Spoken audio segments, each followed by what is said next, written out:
Fairies are such amazing pieces of folklore that it's crazy they disappeared in modern times. Or did they?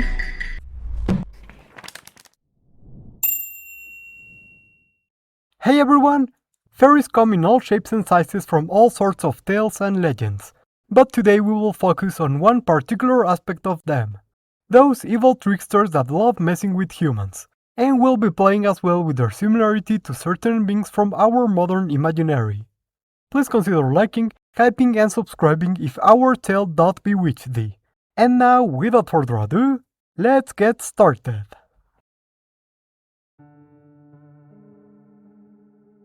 Ever since our kind came to be, we knew the world to be a dangerous place. Some of it we could understand. Predators, extreme weather, accidents. Some of it, however, we could not. It escaped all of our knowledge, so we gave it whatever form and names we could assign it through our limited experience. The fairy, the hidden people, the unseelie court. We understand more now, but that does not mean all of these mysteries have been dispelled in their entirety. They took a baby a few days ago. We were called to see what they had left in its stead. It was a rural house, and in the poor lighting of the candles, we could almost mistake it for a baby, lying peacefully in its crib. That would have been enough in most cases, but for whatever reason, they never returned the baby. And when the sun shone bright in the sky, the baby's parents saw through the deception. It presented little to no response to light, sound, or most tactile stimuli. But it did twitch when in close proximity to Aaron.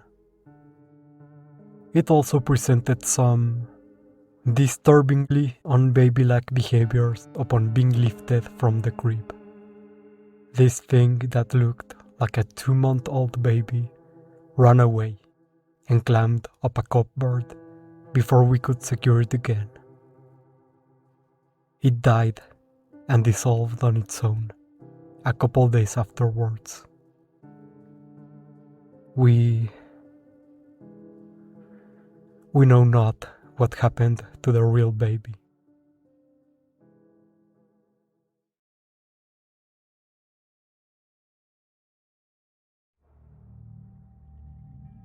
These organisms are not native to our world, but relatives of beings that arrive from the cold void of space, flying saucers.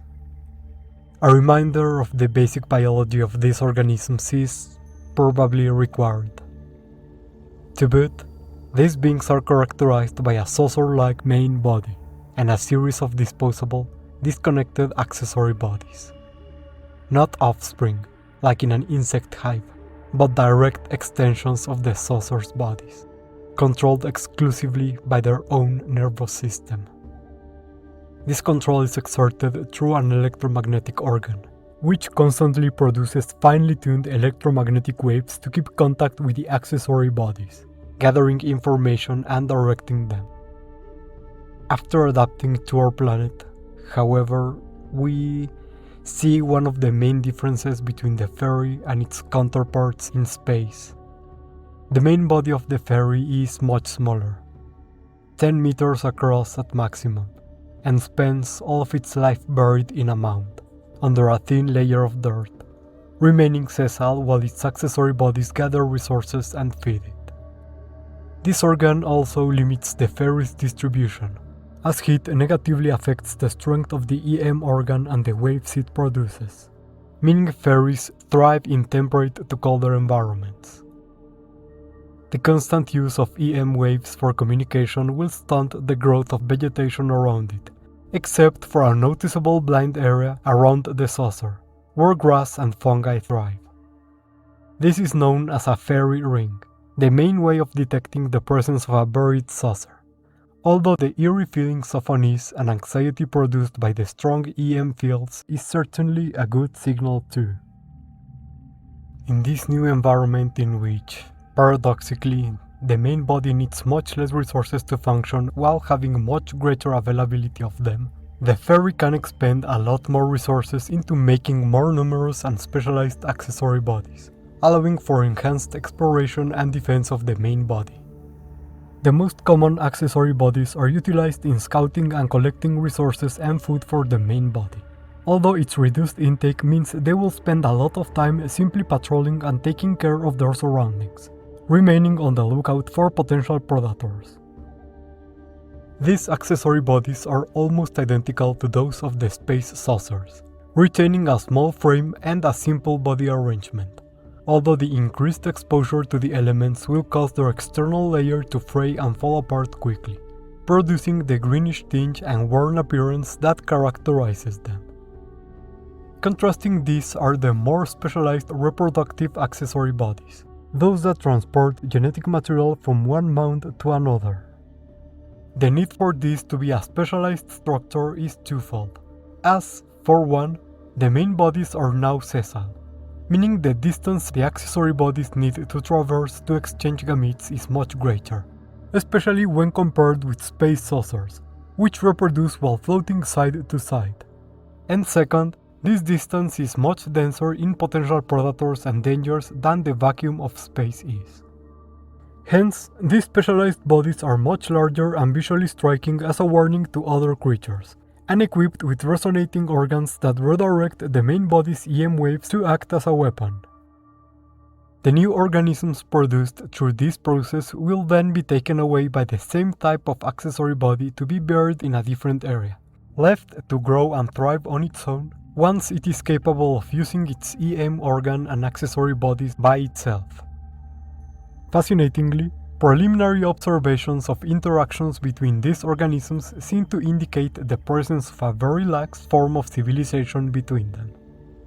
Proximity between individuals is, after all, much greater than in the expanses of outer space, and increased communication between these incredibly intelligent beings has led to the beginnings of cultural and knowledge exchange, as well as cooperation between them through their accessory bodies, while still lacking in the hierarchies that characterize many human societies, with each individual organism remaining self-governing at all times. It is rather unfortunate that the relationship with humanity has been marred by a lack of understanding, or even the possibility of understanding, between us and them.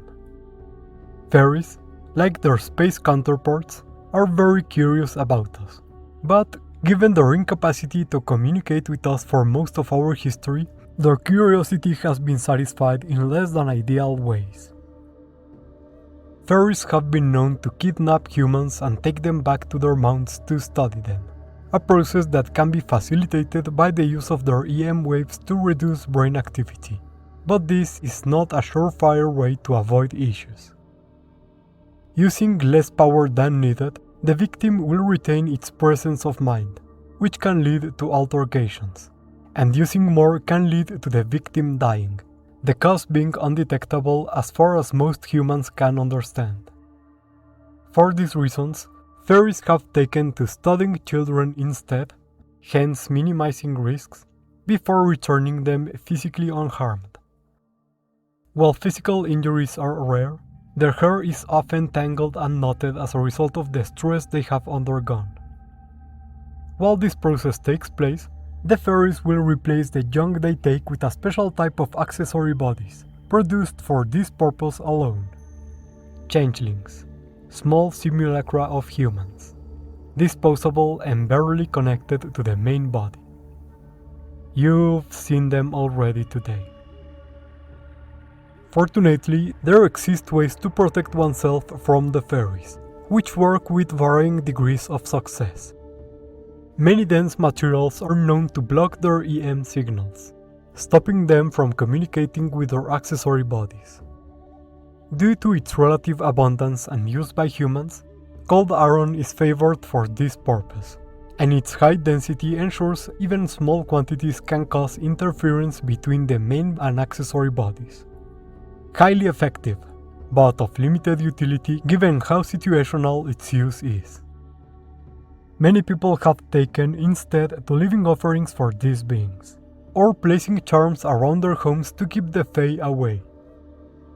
This, far from being superstition, is known to actually work, as these objects will, funnily enough, confuse and distract the fairies, which may take them and study them while forgetting their original target altogether, or at least give them enough time to escape. It seems, however, that avoiding the places where these beings are found is the best way to escape their unwanted attention altogether, and many localities found near fairy mounds have learned to signal their presence to prevent unwary travelers from entering their territories. Placing cold iron and amulets along the edges of said territory is, of course, also of great help. In modern times, communication with the fairies still eludes us, our best technological improvements having yielded no results in translating and reproducing the fine EM signals they utilize themselves. But there is hope that the ability to do so could allow us to prevent further harm to locals near them. Then again, there are those among us who wonder if actually being able to speak to the fairy could only exacerbate their curiosity. After all, attracting the attention of the fair folk is not something one should do without care. And that's it for Speculative Biology look into fairies, as commissioned and ideated by Alec. And before we go on, I'd like to reassure all of you that this is not the only type of fairy we will be seeing in the channel. After all, the term fairy used to refer to a wide variety of different creatures across myth and folklore, including some we've already met, like leprechauns and banshees. Hence, we may still have a look at the classic small-winged fairies like Hello! like you, Hey! or many other types as well, which range from more modern reinterpretations to creatures that are nowadays more commonly discussed as separate things from fairies. With all of that out of the way, one of the main inspirations behind Alec's idea was the many similarities that are often found between fairies and our modern concept of aliens. Mainly given the common thread of these beings taking people away and returning them severely traumatized. But that's not the end of it. Not nearly. So, as you can see, the idea was sound, and the way we went about it not only I liked a lot, but it also gave us a chance to tie into our good old grey aliens concept, one of my favorites for the channel. And of course, this also meant I could give it a go at some real fun and creepy looking art, which I'm always grateful for. I hope y'all fellas enjoyed today's episode. I know fairies have been a popular suggestion in the past, so thank you all for asking to see it, and stay posted for future episodes with different versions of these organisms. And also, thank you to our researchers and research associates who support us through Patreon and YouTube memberships. And once again, to Alec for commissioning it. And remember, you too can be part of the fun.